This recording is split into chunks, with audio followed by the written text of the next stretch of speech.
प्रत्येक माणसाच्या जीवनात गुरु हा असावाच लागतो। गुरु नाही केला त्याचा जन्म वाया गेला। गुरु परमात्मा परेशु ऐसा ज्याचा दृढ विश्वासू।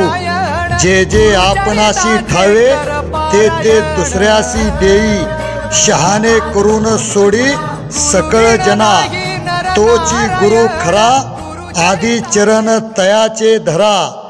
भगवान श्री कृष्णाना सुद्धा सांदीपान गुरु होते। प्रभू रामचंद्रांना सुद्धा वशिष्ठी मुनी गुरु होते। छत्रपती शिवरायांना सुद्धा राजमाता जिजाऊ गुरु होत्या। जगद्गुरु संत श्रेष्ठ तुकोबा रायांना आदि नारायण बाबा जगद्गुरु दास गुरु होते। ज्ञानेश्वर माऊलींना सुद्धा संत निवृत्तीनाथ गुरु होते। गुरु बिन कौन दिखाए बाट, बहुत बिकट है यम का घाट। गुरु विन न मिळे ज्ञान, ज्ञानाविन न होई जगी सन्मान। जीवन भव सागर तराया, चला वंदू गुरुराया।